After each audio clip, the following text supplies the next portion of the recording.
Master Music Studio.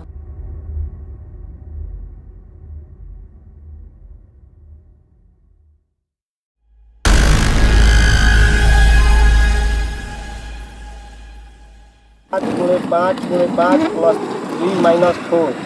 ये तो सवाल बहुत आसान बा। ये तो हम छुट्टी में पढ़ल सवाल है। ये तो हमारा यादे बा, हमारे काका के काका बतैले रहल। एगो एक सूत्र, काको पहले काटिए तापी छे दो भाग, गुणा करो धन जोड़ के, ऋण को दियो घटाए। हमारे दही तो सवालवा हम पहले ही से हल करके रखले बनी, रुका खाली मिला ली। 5 गुणे 5 प्लस 3 - 4 = 125 प्लस 3 - 4 = 128 माइनस 4 = 124। ये तो सवाल हम पहले ही से कह के रखले बनी। सवाल तो हल हो गई। मैं अब बाबूजी आवत नहीं खन अतन तो मैं अपन दिल के बात हम कह देती हूँ करा से। लागत अभी आवत नहीं खन। ए भाई अभी ले अइलन ना, का जाने का करत रह।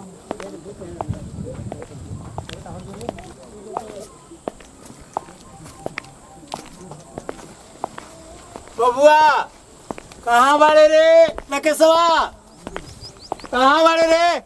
आओ तनी एक लोटा पानी लेके आओ तो। कहाँ बाड़े रे? ए भाई आ गइलन का?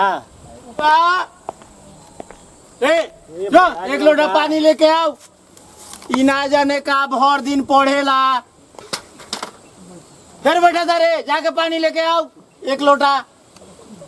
उता का तेरे जो एक लोटा पानी लेके आओ। लेके आवत नहीं कहाँ जाइल बड़ा? अब जाइल बनी अनहराइल बड़े रे। खटिया पर चप्पल पहन के चढ़ के जाता रे। ये तो कुल पढ़ता रस का जाने का भर दिन यही में ही घुसा रहता। राकेशवा ई का जाने का जाके घरवा में घुस गोइल। ई घरवे में घुस जाता। पानी एकरा से मंगनी हमारा गाला सुखता।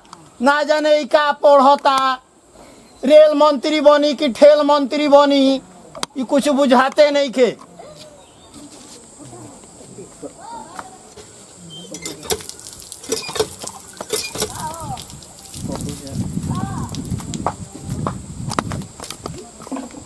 ना जात नहीं थे, मैं दिल के बात उनकरा से बोल देता नहीं।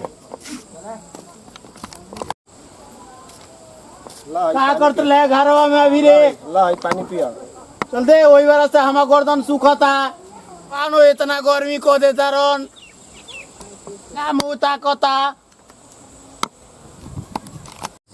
का खुद नियर खड़ा बड़े रे? चल भाई कोनो बात बा?